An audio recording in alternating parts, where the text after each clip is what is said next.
नमस्कार दोस्तों, मैं हूं आनंदा और आप देख रहे हैं टेक एंड मेक। दोस्तों, आज हम बात करेंगे थायराइड के बारे में। थायराइड प्रेगनेंसी में क्या असर डालता है और क्या थायराइड के वजह से न्यूबॉर्न बेबी में भी कोई इफेक्ट होता है।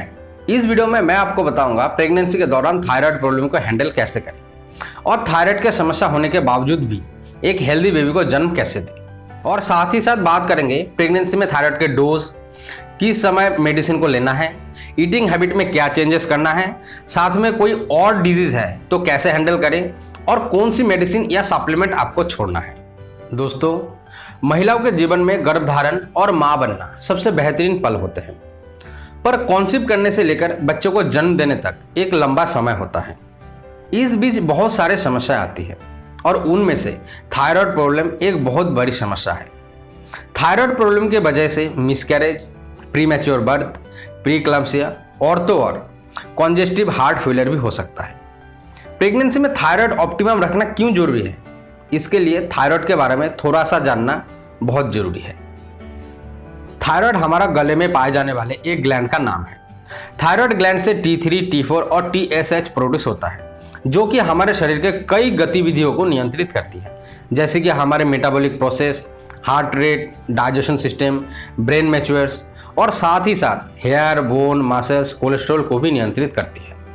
यह दो तरह का थायराइड प्रॉब्लम देखा जाता है, एक हाइपोथायराइडिज्म और दूसरा हाइपरथायराइडिज्म। दोनों ही प्रेगनेंसी में खतरनाक होता है, क्योंकि शुरुआती 3 महीने तक बच्चा मां के थायराइड ग्लैंड से निकालने वाले थायरोक्सिन हार्मोन के ऊपर ही निर्भर होता है। इसीलिए प्रेगनेंसी में थायराइड लेवल ऑप्टिमम रखना बहुत ज़्यादा जरूरी है। हाइपरथायराइडिज्म के मामले में हमारे थायराइड ग्लैंड ओवर एक्टिव हो जाती है, जिसके वजह से जरूरत से ज़्यादा मात्रा में थायरोक्सिन हार्मोन प्रोड्यूस करती है।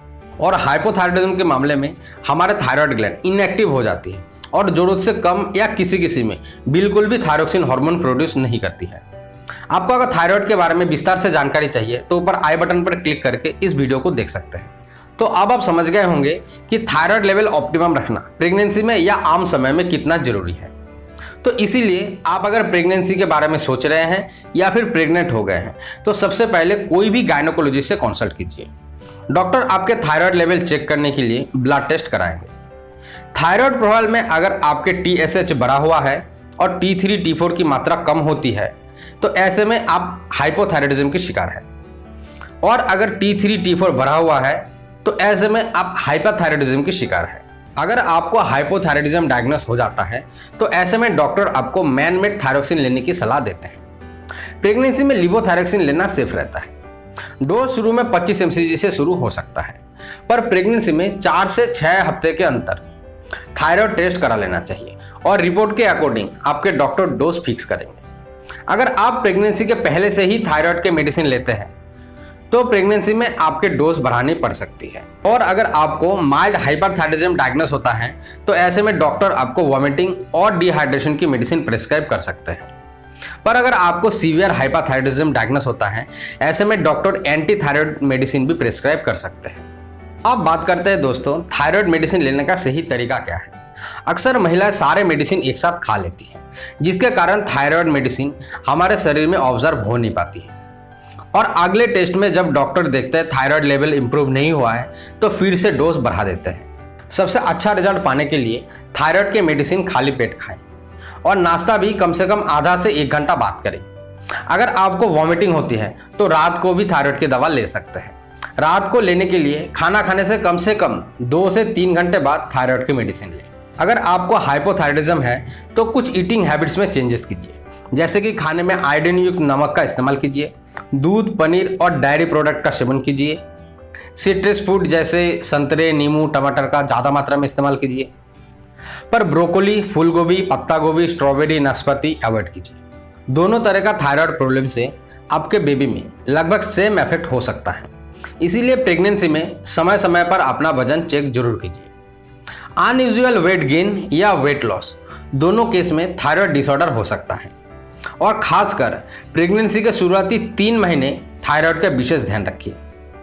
डिलीवरी के बाद भी समय समय पर अपना थायराइड टेस्ट करके ऑप्टिमल डोज लीजिए, क्योंकि डिलीवरी के बाद थायराइड प्रॉब्लम की वजह से ब्रेस्ट मिल्क आने में दिक्कत हो सकती है।